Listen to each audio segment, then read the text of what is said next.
today's video, I'm going to address a simple but important concept for digital painters. I get asked variations of the same question all the time. What's the best way to draw X? Well, in this video, I'm going to answer all those questions in 3 steps. So to get the idea set up, let's first examine the difference between a professional chef and everyone else that cooks. When you learn to cook, it consists of following recipes. You follow steps A through Z in the right order, and you end up with a dish that matches the example. If you wanted to go down the professional track, however, you then learn the fundamental relationships between foods and seasonings and how they work together. So what's happening chemically in the food? Why would you need to balance the acidity of a dish? Well, sadly, these concepts are not taught in most cookbooks. And the exact same problem exists when it comes to teaching yourself to draw or to paint in Photoshop.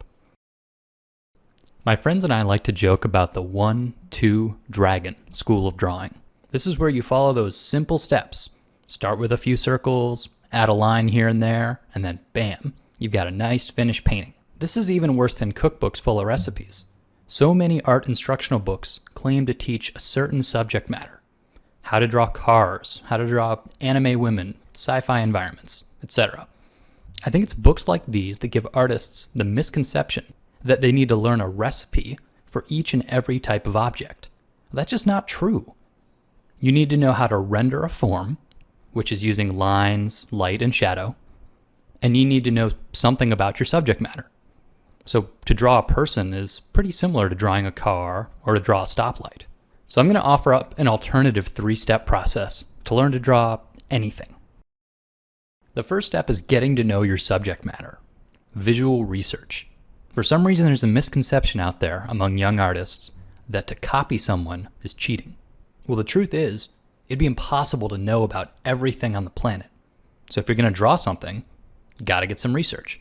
A great way to avoid worrying about copying someone directly is to have a wide variety of reference material.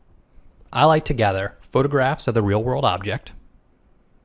I also like to get artist work, including sketches, or the way they think about the object, and final works. And I'll put all these on a single image together and have it near me while I'm painting. This can be a great opportunity for a second monitor if you've got one, or alternately you could make a printout, really anything so that while you're working, you can look at a variety of different representations of that object. The next step is direct observation. If it's at all possible, get out there and see how your object exists in the real world. This obviously doesn't work for dragons and space marines, but the idea is to gain a context for what you're drawing. Because when you go to paint from your imagination, you're going to be combining 2 things.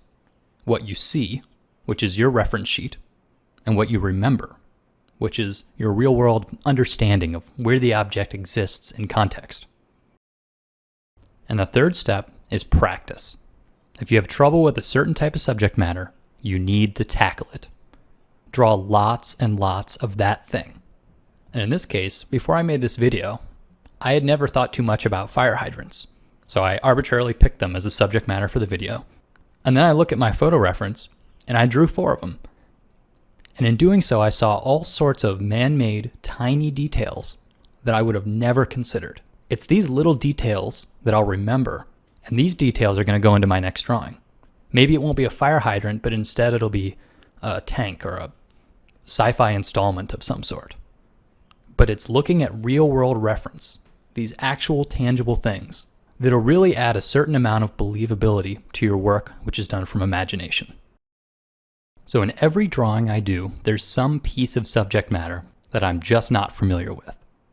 Even though I'm primarily drawing from my imagination, I invariably follow steps 1 and 2. And if given the luxury of extra time, I'll do as much of number 3 as I can. So I'd love to hear how you guys tackle difficult subject matter. If you've got any interesting methods or some good resources, let's hear about it in the comments. Thanks for watching.